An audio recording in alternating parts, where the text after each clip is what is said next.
Ако тахографските данни във фирмата ви зависят от това шофьорът да се сети, да има време и да изпрати файл, вие нямате процес, имате риск. Защото шофьорът ви е нает да кара, не да сваля файлове, да ги праща по имейл и да помни срокове. Но точно това започва да се случва, когато управлението на тахографските данни е оставено на ръка. Единият бус е на път, другия е в чужбина, третия тръгва утре. Шофьорът бърза, диспетчерът има други задачи, администрацията чака данните и изведнъж не говорим за транспортна дейност, а за ръчно преследване на файлове. При МПС-та между 2,5 и 3,5 тона с международни курсове, новите изисквания правят тахографските данни част от ежедневния контрол. Не е достатъчно автомобилът да има тахограф. Данните трябва да се свалят на време, да се съхраняват правилно, да са достъпни и да не зависят от това дали някой е имал време да ги изпрати. Защото когато процесът е ръчен, всеки автомобил добавя още една задача. Още едно напомняне, още един файл, още един риск нещо да бъде пропуснато. А ако имате няколко автомобила, това вече не е дребна административна работа. Това е процес, който започва да тежи на целия автопарк. И точно тук идва Tacho Expert от GPS България.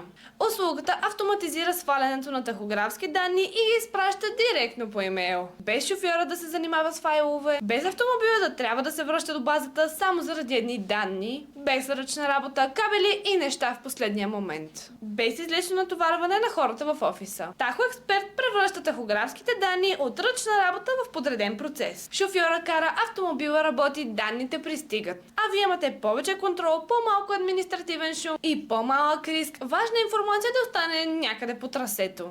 Ако управлявате автопарк с МПС-та над 2,5 тона, то сега е времето да подредите този процес. Заявете безплатна консултация с GPS България и проверете дали Tacho Expert е подходящ за вашият автопарк.